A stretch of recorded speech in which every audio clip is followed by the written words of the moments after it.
Good morning, Miss Gillard. Can you hear me okay? Good morning. Yes, I can. Okay, and am I pronouncing your last name correctly? Yes, ma'am. Okay, thank you.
Recording in progress.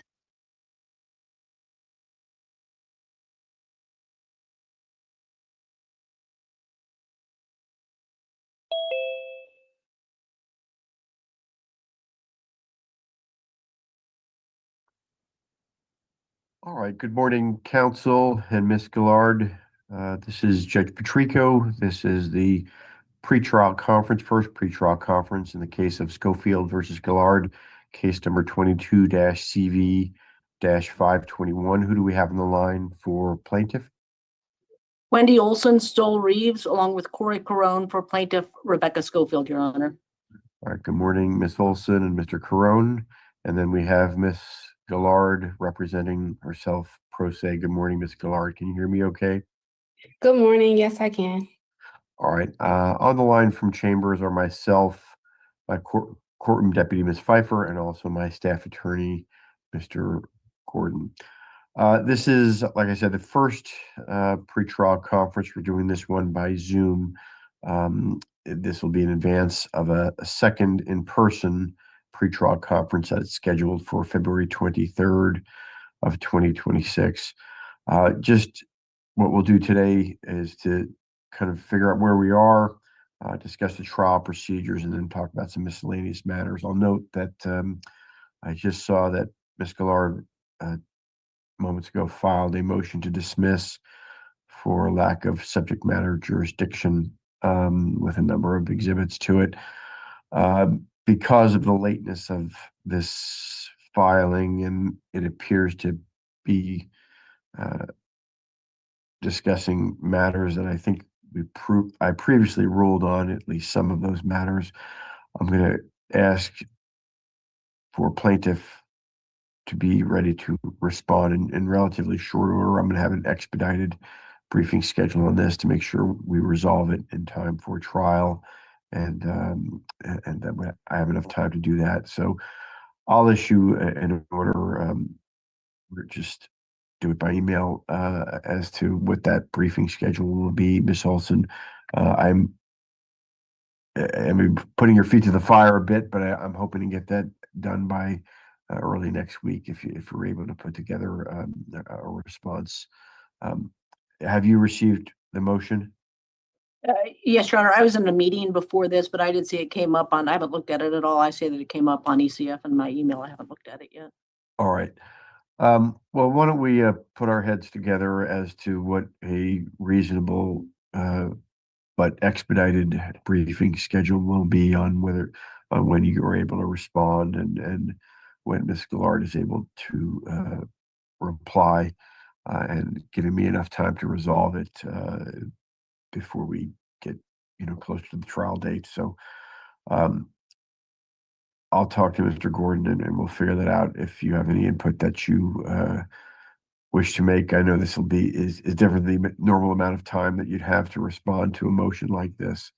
But you'll have to let us know what you think is reasonable for you to do. Sure. I mean, Mr. Carone starts another trial next week. So he's largely out of pocket, and I have a number of depositions next week, but we will look at I think we would probably need till toward the end of next week. And I have a deposition tomorrow, so, Okay. All right. Well, that would put us, the end of next week would put us at February 13th. And then I would have a quick turnaround for a reply, and that would give me enough time to resolve it in advance of the second pretrial conference, which would be on February 23rd. So we'll figure that out and go from there. All right. So that's the only other thing the only other motion that I think is outstanding in the case right now. I resolved the defendant's motion to exclude Dr. Talent and Ms. Bones' testimony, plaintiff's motion for protective order, and plaintiff's motion in limine. That was by a memorandum decision and order on January 23rd at docket 113. So those were the pretrial motions that I've resolved. I don't think I have any other motions to resolve other than the one that was filed today. Is that correct, Ms. Olson? yes, we believe so, Your Honor. All right. And is that correct from your perspective, Ms. Gillard? Yes, but I do intend to file a motion for a continuance. Okay. Well, The plaintiff says she would oppose. We talked about it already. okay. Well, you're free to file whatever it is you wish. But remember that this trial has been pending for quite some time, and would need some pretty extraordinary circumstances for me to continue it at this point. So, but I'll wait to read your motion and evaluate it objectively once I do. Okay. So then with that, by way of pending motions, I've received plaintiffs' pretrial submissions, witness list, exhibit list, proposed jury instructions, proposed special verdict form, proposed voir dire, and their trial brief. Anything else I should be expecting from you, Ms. Olson? No, Your Honor, we did file. I just want to make sure that the court's had an amended exhibit list on Monday. Yes, I think we've got that. I'm just making sure. Yes, we do have that. So and those have been circulated to Ms. Gillard.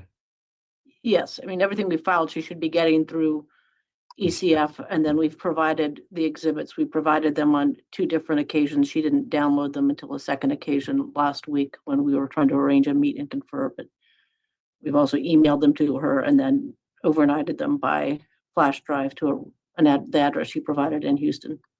Okay, and how have the parties been communicating? Has there been communications between you and Ms. Gillard? We had sent at least 2 emails, and then she responded early last week, and we did have a meet and confer briefly on Tuesday, which if I recall correctly was the 27th, and then that's when she indicated she wouldn't have, and then she downloaded and looked at the exhibits and has not agreed to stipulate to any of our exhibits. All right, Ms. Gillard, is that accurate from your perspective? Yes, that's accurate. All right, and you certainly don't have to stipulate to exhibits. However, I would strongly encourage that any objections you would have to them be raised prior to trial. The way this normally works is I try to get counsel to stipulate to exhibits in terms of their things like authenticity and foundation, the basics of the exhibit, as opposed to any objections that you might have at trial to the relevance of the exhibit.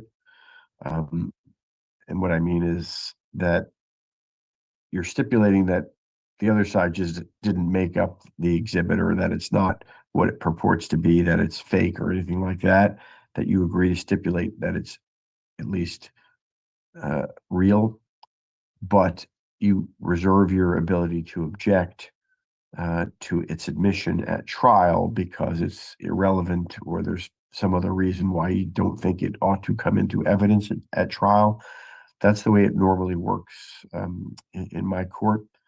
So let me have you think that through a little bit more as we get closer to trial, and see if there's any middle ground you can reach with Ms. Olson, Mr. Carone, as to the stipulating to the authenticity and foundation of those exhibits. Does that make sense?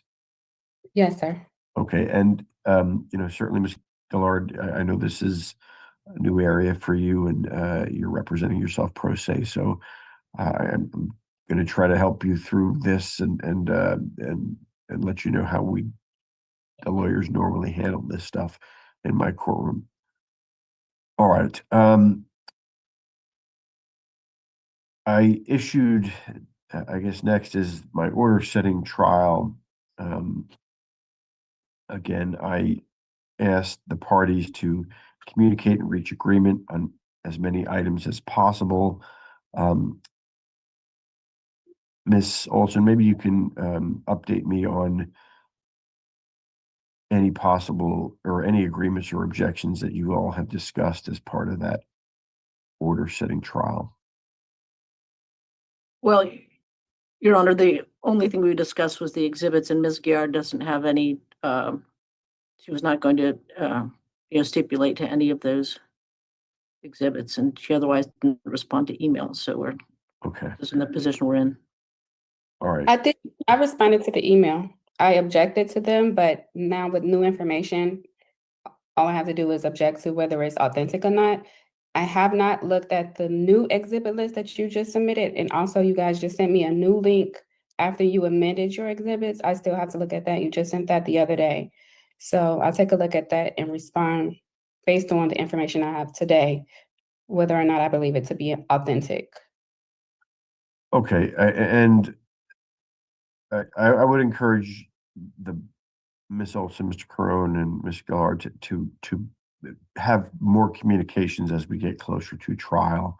I want the trial to go as smoothly as possible.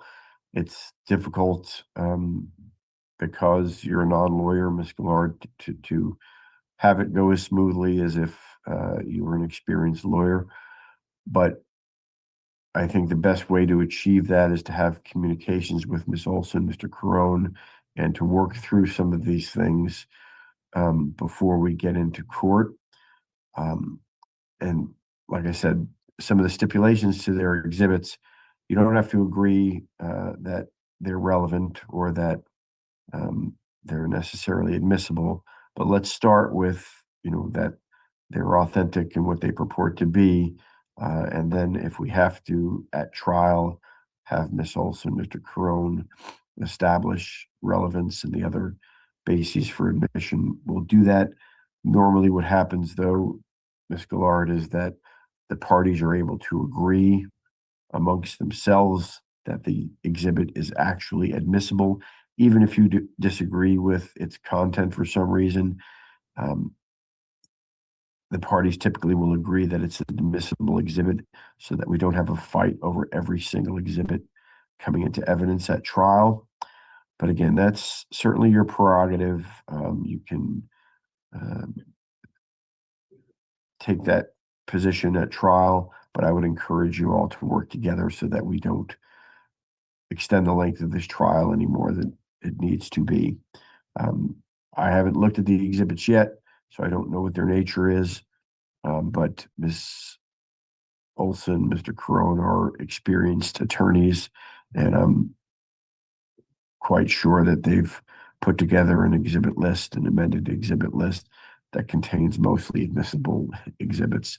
So that's something to keep in mind, Ms. Gillard, that I would suspect that everything they've put on that exhibit list is admissible, even if you might think that it's not relevant. Does that make sense? Yes, sir. Okay. All right. So anything else on that, Ms. Olson, that you want to address, the order setting trial that it asks the parties to communicate and reach agreement on as many items as possible? I understand that all you've done is had some limited communications about exhibits. Anything else that you want to address as it relates to that? No, Your Honor, we're happy to follow up with Ms. Gillard on other issues. Okay. All right. And anything from your perspective, Ms. Gillard? No, I Okay. am out of the country though, so do you guys, I'll be relying upon when you make an order regarding the motion to dismiss. Say that again. I'll be relying upon the timing of your order regarding the motion to dismiss that I filed today. And I did not intend to wait till the last minute to file it. I was waiting for it, all dependent on your previous order regarding the motion in limine. So that's my fault if I waited too long, but it was like a 3 months, so I just patiently waited, but I guess maybe I shouldn't have. Well, that's okay. I'm not trying to critique you on that. It's just that for my quick look at the motion, it is a topic, the amount in controversy for a diversity jurisdiction case like this. That is something that I believe was addressed earlier in these proceedings. And I'll look at it to see if it raises new issues, but typically this is a type of motion that is raised well in advance of weeks before trial. But again, I'll take a look at it and we'll go from there. So you say you're out of the country and you're just waiting for me to rule on this motion. Is that with the intention that you would be coming back to the country if I deny it? Yes, I'll have to hurry up and schedule everything Okay. for me and my family to come back to the country. All right. Well, I will, again, we'll have to put that in, into the calculus of, the briefing schedule here. I want to be respectful of Ms. Olson and Mr. Crone and their ability to respond to your motion, because it is at this late date, but then also give you time if I deny it, and I'm not prejudging it, but if I deny it, to get back into the country and prepare for trial. All right, let me talk a little bit about the trial procedures. We are going to be holding the trial here in Boise, and it will be in the district courtroom number 3, which is Judge Windmill's courtroom. It's the larger courtroom. And again, this will be in the Boise courthouse. We've set it for a 4-day jury trial beginning on February 24th. Ms. Olson, do you think it will take 4 days to try the case? Your Honor, we anticipate that it will take us about 2 days to put on our evidence. So that would get us, I think, into probably sometime on Thursday, assuming that Tuesday is jury selection and then openings. Okay. But not too much beyond that, we don't think. Okay. And then some obviously depends on whether exhibits are stipulated to also. So. Right. Okay. And the good thing is we do have the second pretrial conference scheduled for February 23rd. So hopefully we can address some of these stipulations to exhibits at that conference and make sure that any objections that Ms. Gillard might have to plaintiff's exhibits are well-founded and that we don't have to waste too much time at trial with objections that aren't well-founded, but we'll cross that bridge, I guess, when we get to it. All right. The other thing, Ms. Gillard, do you have access to ECF, the electronic court filing system? Yes, sir. Okay, so I just want to confirm that because if and when I do issue an order on this, you'll get it immediately through that system, correct? Yes, sir. Okay. All right. So even though you're out of the country, you'll be able to know how I do rule on your motion. Yes, sir. Okay, very good. There is, if and when we get to the trial, Ms. Gillard, Ms. Olson, Mr. Crone, you're able to visit the courtroom and check out the technology in terms of trial presentation if you wish.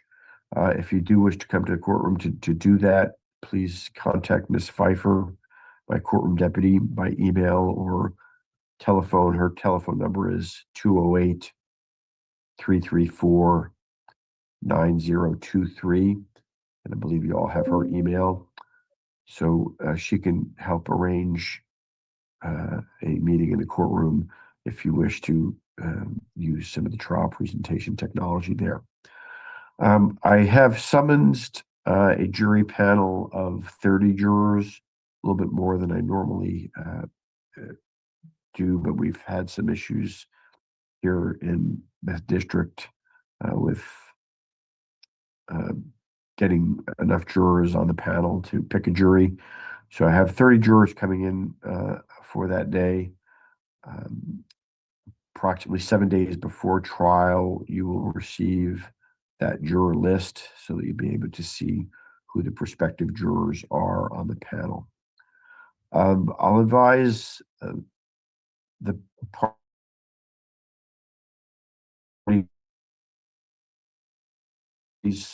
about social media juror inquiries, and that's pursuant to our local rule 47.2. And I'll quote from it here and there that attorneys may use websites available to the public, including social media websites, for juror or prospective juror research, so long as the website or information is available and accessible to the public. The attorney does not send an access request to a juror's electronic social media, that no direct communication or contact occurs between the attorney and the juror, that social media research is done anonymously, and that deception is not used to gain access to any website or to obtain any information. That's not the complete rule 47.2, but those are the highlights that basically you can do research on jurors' social media websites, but you can't contact them in any way in doing so. And you can only do that research through publicly available means.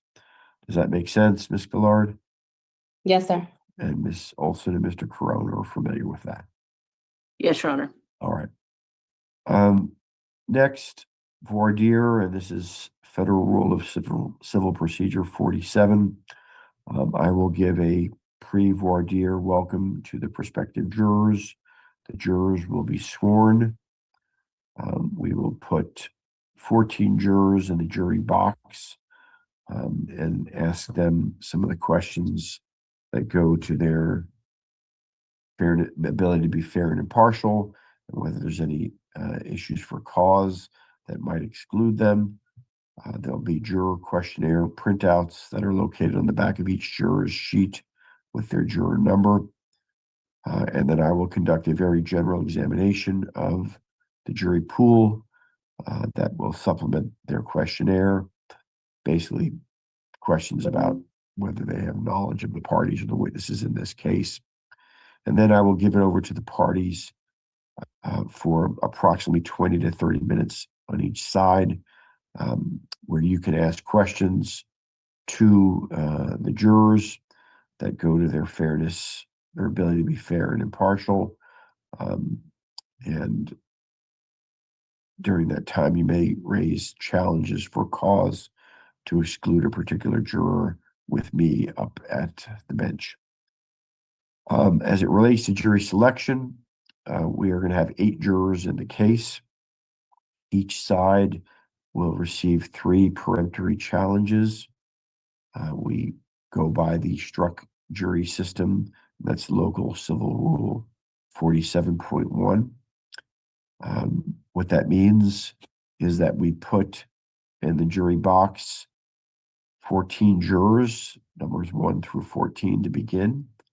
And then we go through the questioning of this initial panel. The reason we pick 14 jurors is because we're looking for an ultimate jury of 8. And when you have 3 peremptories per side, that's 8 plus 6 is 14. And if there are no jurors struck for cause, then that 14 juror panel in the box will be the ones that will ultimately be called down to 8. As that initial panel is called, the clerk of court will assign numbers to the jurors in the order in which they're called. And if any juror in that initial panel is excused for cause, an additional juror is immediately called to fill out that initial panel in that person's place, and that person takes the juror number of the juror that's been excused.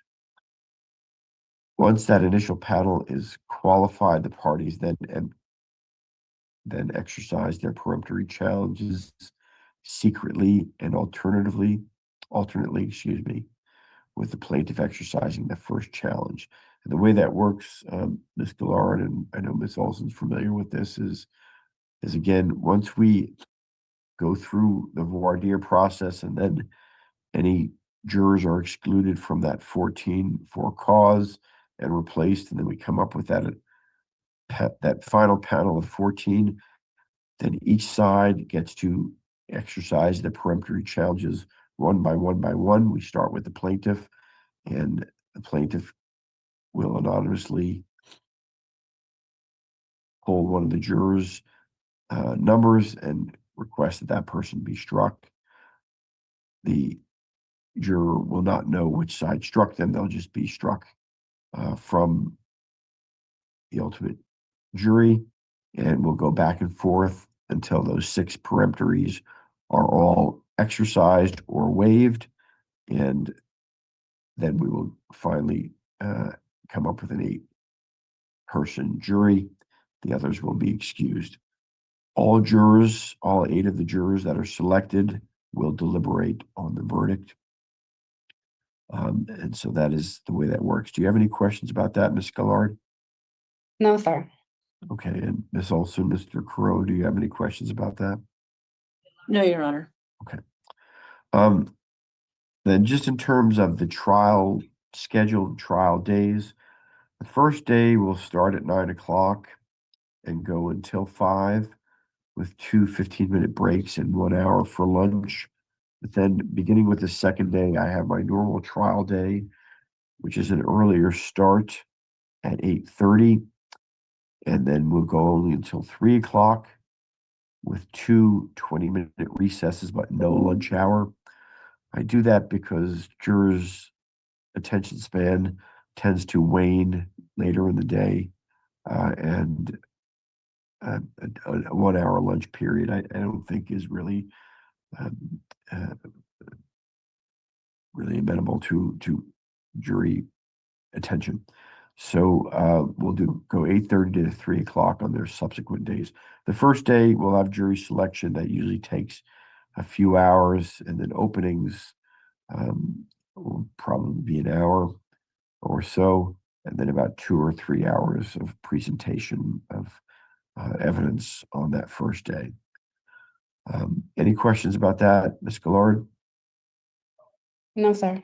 And Ms. Olson, Mr. Crone? No, Your Honor. Thank you. Okay. All right. Witnesses, by 5 p.m. each day of the party's case in chief, counsel or Ms. Gillard for that case in chief will provide a list of the next day's anticipated witnesses. So what that means is that by 5 p.m. the day before, if it's in your case in chief, say plaintiffs, Ms. Olson or Mr. Crone, will provide a rolling list of the next day's anticipated witnesses so that Ms. Gillard can prepare. Same thing when it's in Ms. Gillard's case in chief, she will provide by 5 p.m. the next day's witnesses to Ms. Olson and Mr. Crone so that they can prepare. The parties should make sure that they have enough witnesses ready to go and to ensure a full day of testimony.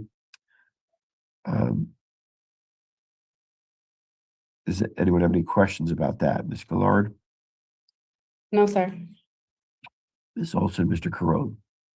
No, Your Honor. Okay. All right. We will be keeping track of time.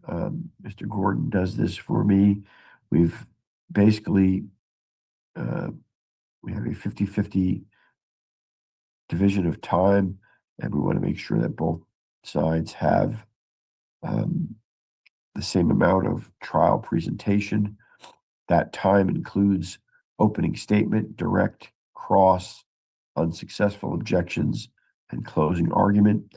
We'll keep track of that time and let the parties know, if they're coming close to exceeding their time limitations.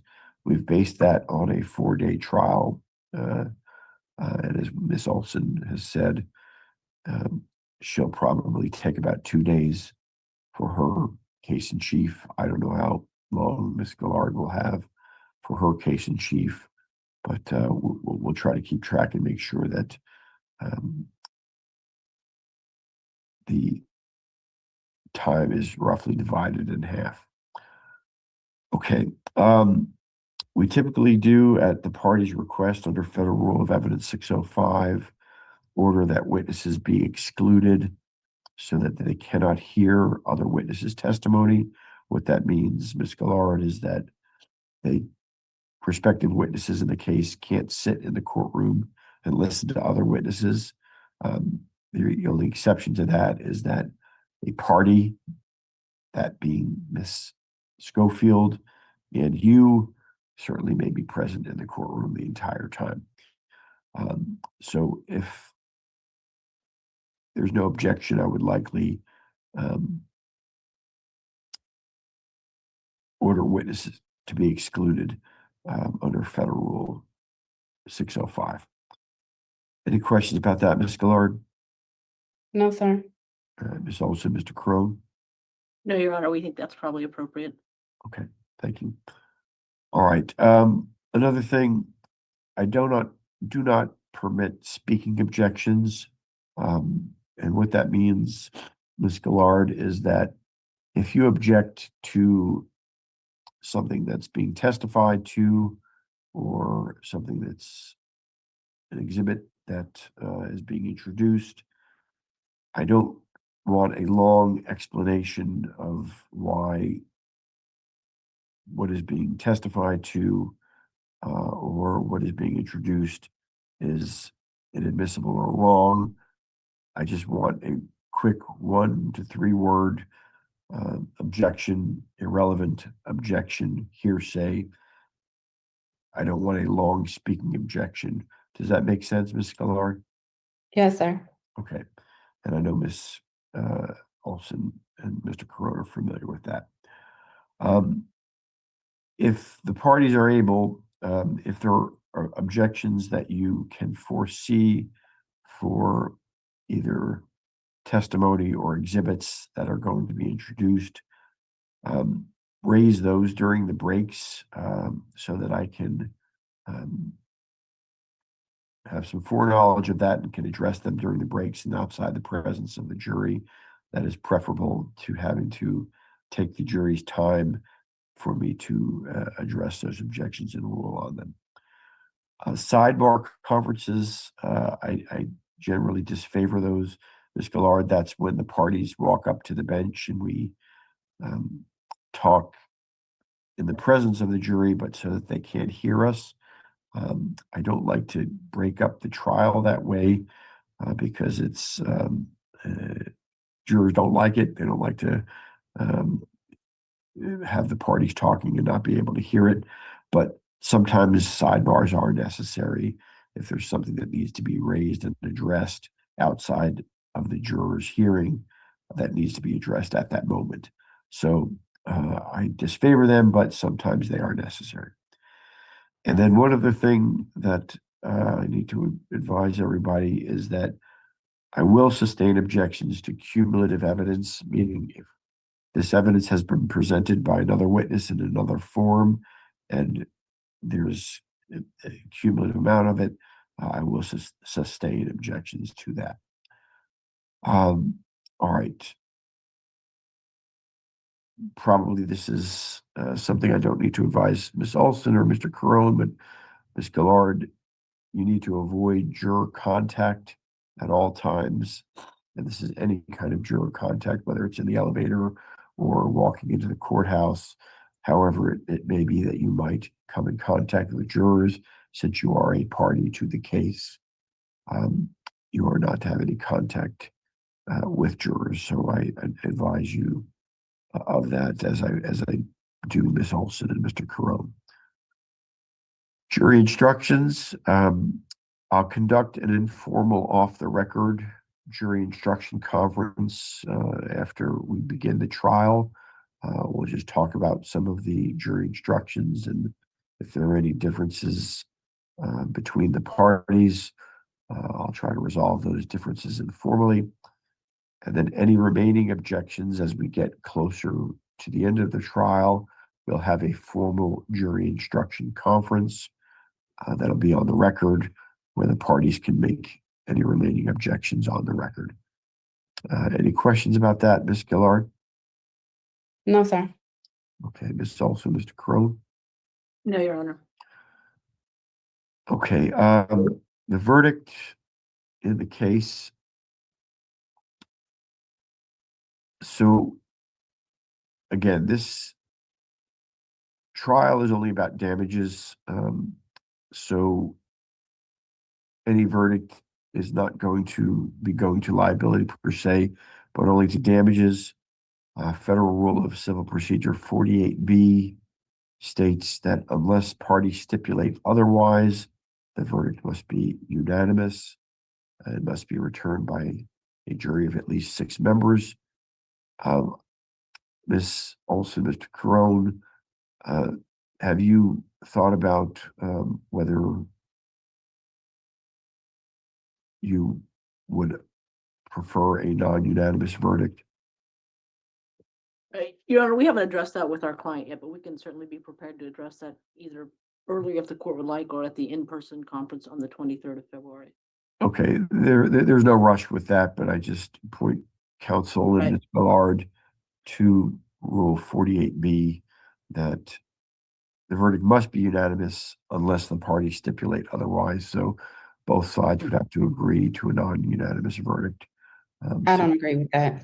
I'm not going to agree with that. Okay. All right. Well, that then probably resolves that issue then. All right. And then after the verdict is returned, if we reach a verdict in the case under Rule 48C, the court must, on a party's request or may on its own, poll the jurors individually.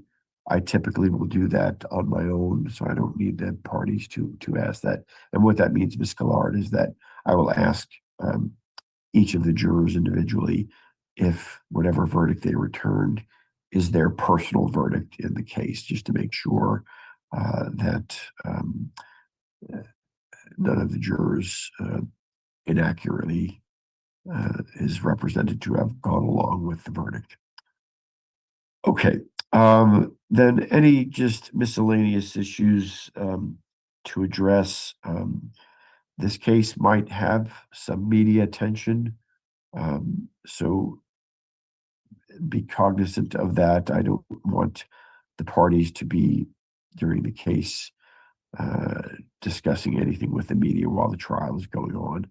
So that's not something that is appropriate for the parties to do. I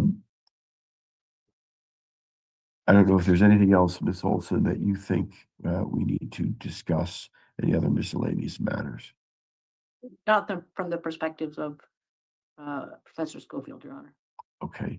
Ms. Gillard, anything else that you think you wish to discuss? Not at this moment.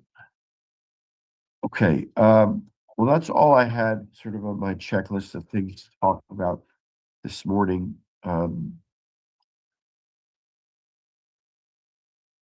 Again, I will put together with Mr. Gordon a timeline for response to the motion to dismiss and reply to the motion to dismiss. And then, Ms. Gillard, when can I anticipate receiving your motion for a continuance? Tomorrow. Tomorrow, okay. All right, and then we'll have a briefing schedule on that as well, put together in relatively short order. Ms. Olson, anything more that you need for me to take up today?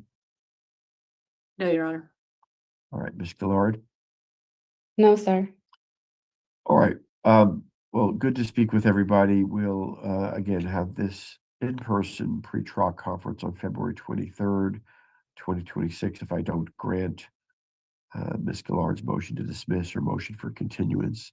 So that's the next step in the case. So we'll talk again then or beforehand.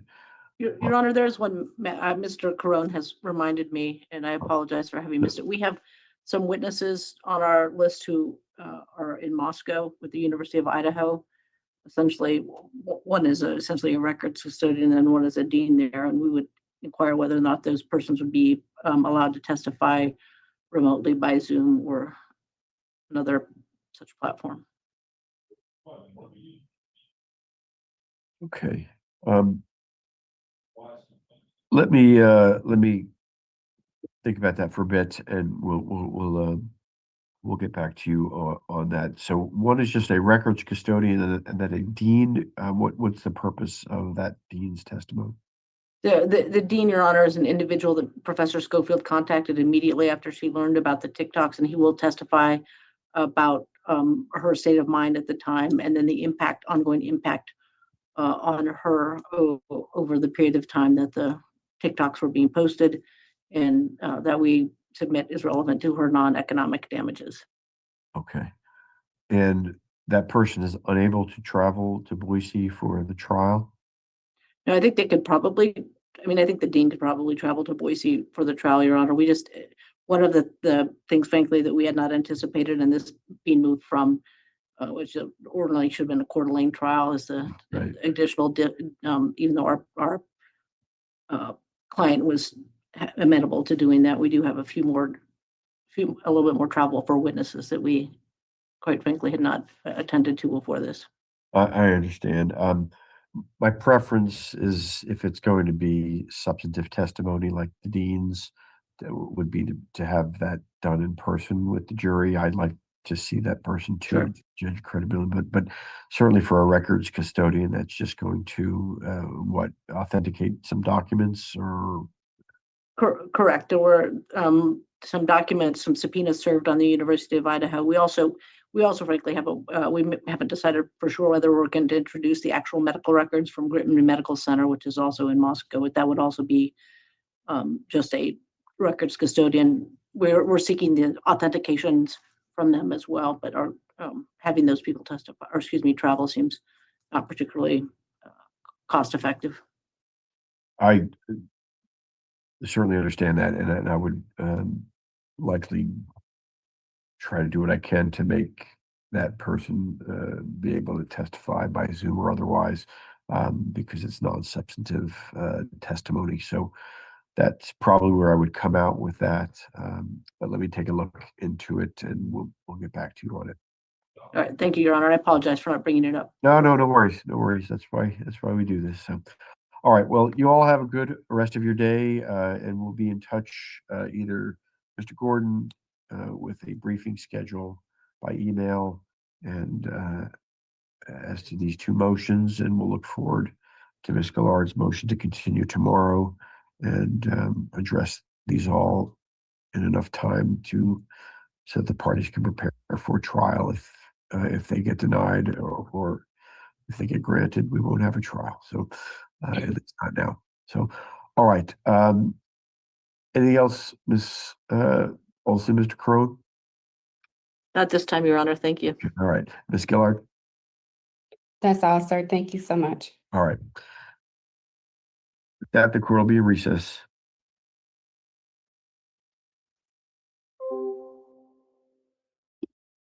Recording stopped.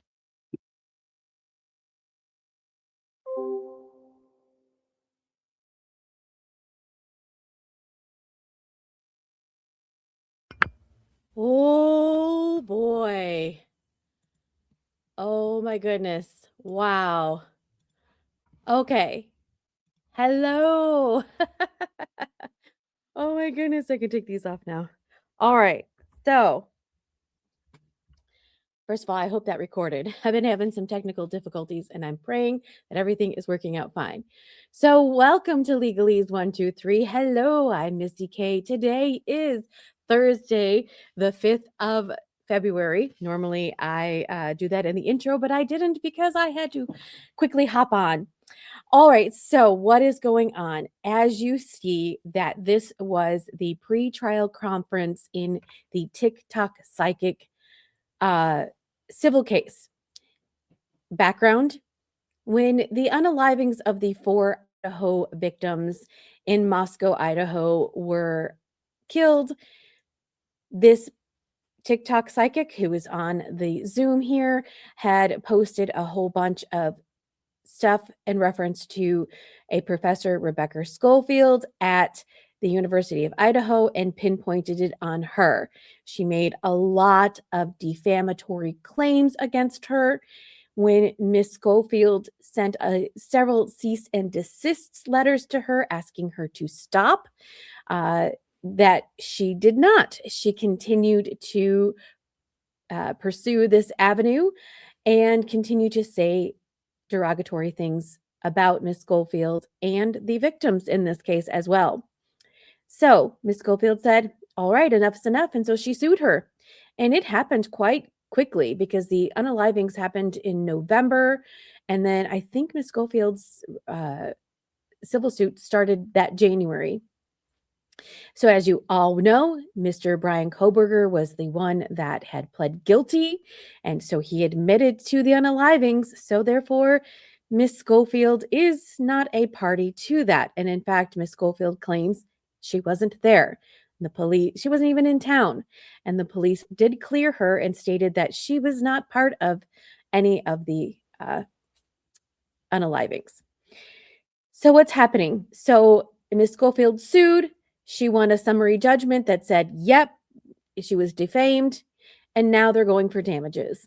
And what does that mean? That means it goes before a jury. So they are going to present evidence that says, hello, she said these things about me, and now she needs to pay, right? And then it'll go to a jury, and the jury gets to decide based upon the evidence that's given on both sides and what's happening. So this is headed for trial. So today's pre-conference hearing was to kind of just see where the parties are at, what exhibits they may or may not be stipulated to. Basically, it says, I'm going to put this in her medical records, her Miss Schofield's medical records, and then Miss TikToker has the ability to put in evidence as well that disputes, right? We talk about battle of the evidence, etc., battle of the experts.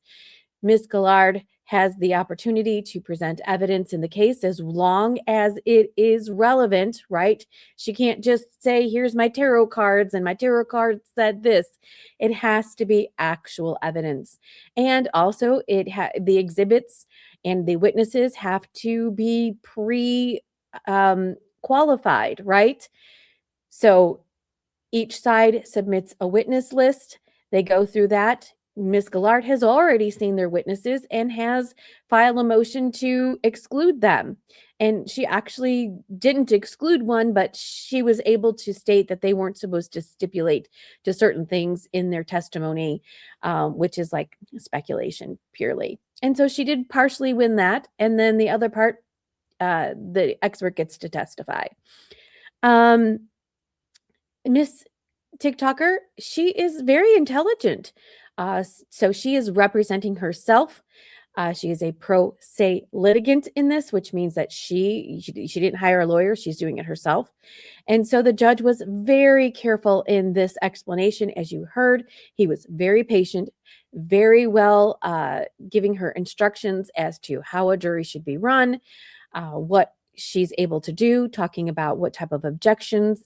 So when you don't like something, you stand up and say, hearsay or, cumulative or non-responsive, right? And he just wants one quick standing objection. He does not want a lengthy objection. So he stated that is something that he really likes. Also, he does not like sidebars, which, hello. Judge, can you go talk to some of these other judges? Because they love sidebars. He's like, juries don't like sidebars. They don't like to hear what they don't like that they can't hear things, which is absolutely true, right? So the judge was very, very, very thorough in his discussions with what is expected, what isn't expected. Miss TikTok Psychic did confirm she's out of the country. She threw two bombshells. One, she was going to file a motion to dismiss. Okay. We haven't seen that. I'm going to see if we can pull it up and see if we can, if that's available to us. And then she's also going to have a motion to continue. The judge did seem a little bit taken aback by that. And he did say that this has been going on for quite a while and that here we are, we're on track to have this go on a jury trial. He said that he already summoned 30 people to come in because this is going to take place. It's the 25th. We're less than 20 days away in this case. She did confirm that she is out of town and that depending upon whether or not he grants her motion to dismiss and or whether he grants her motion to continue, which she hasn't filed. She said she won't file that until tomorrow. That he basically said, okay, well, so we'll see how that goes. So he has been very patient, very cognizant of her representing herself. And he is very polite and very, very, very patient, as said, and making sure that she understands the procedures in court, because you just can't come up in court and say anything that you want to say. Also, she can't have any contact with jurors. She might not know that, but that is definitely a procedure. They also talked about investigating jurors, that you can go and look at jurors' social media as long as it's public. You're not allowed to go anything outside those bounds, and you are not to contact jurors directly at all. That is against the rules. So that was really interesting. So we got a procedural lesson from the judge, which I thought was really, really cool about courtroom decorum, right? So let's see if we can, I'm going to look really quickly and see if her motion has gone to the court. I did look yesterday and I didn't see anything, but again, I don't have direct access to I don't have Pacer. I just have whatever this little thingy is. And I did look, but apparently it wasn't on there. Oh, nope, here it is. Oh, here it is. Dismissal, lack of jurisdiction. Oh, wait, let's go back. Hold on. We get to go over this. Okay. Give me a second here. Let's pull this up. I got to put it in the right spot so that it goes with our StreamYard. All right, let's pull this up. We'll take a quick look.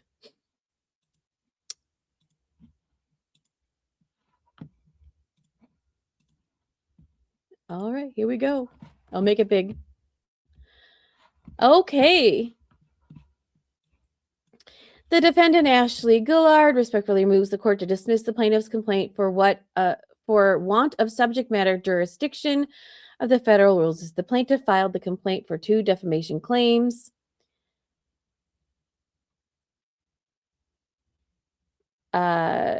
Requires the plaintiff, alleging diversity jurisdiction, requires the plaintiff to have claims that exceed $75,000 in damage at the time of filing.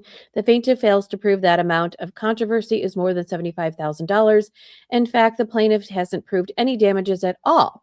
Instead, the plaintiff used her friends. She argued this before, to fabricate damages and provide false testimony of damages in bad faith. For these reasons above, explained fully in the attached memorandum of support, defendant Ashley Gillard moves the court to dismiss the plaintiff's complaint with prejudice. Okay, well, that was really quick. Okay, so we know that, so the judge said hello, because when you file a motion, then it's the other side gets the opportunity to respond to that motion. And then the judge then looks at both of them and then he rules accordingly.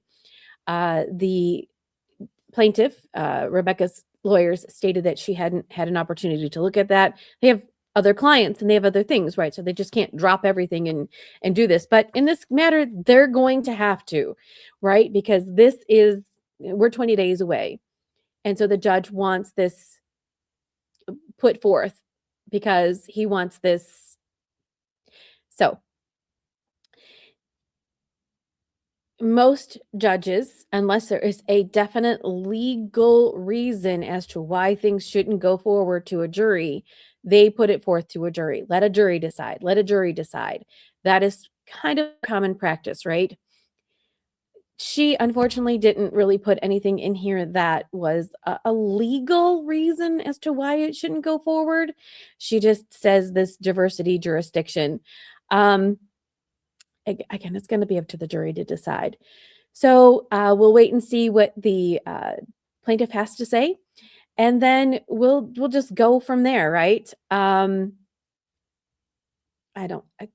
The judge said he's going to look at it. He's going to rule as soon as the plaintiff goes ahead. So probably later on this week or maybe early next week, we'll get a ruling on this. And then she also said she wants to have a motion to continue. So we'll see how that goes. All right. So Tik Tok Psychic case. He also said, hello, there's media attention. And I was like, that's me. That's me. There's media attention on this. And why? For me, it is about going onto the social media platforms and being able to say whatever you want. That is a First Amendment right. But where do you draw the line? There are a lot of people out there, myself included, who just say things off the cuff, right? I say my stuff is for entertainment purposes, and I do try to be very careful about how I characterize people, and I try not to defame people. I try not to interject my opinions, but we're all human. We do that. But I want to be respectful of the parties and make sure that this is just sort of a learning experience, right?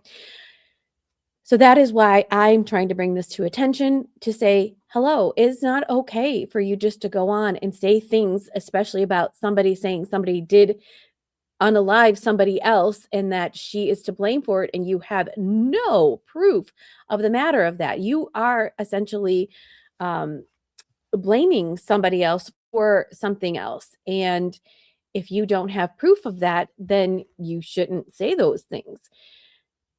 She has a First Amendment right to say things, but when it crosses the line, it is not okay. And she is probably not the only one. There are going to be others as well. And so how do we handle things as we move forward?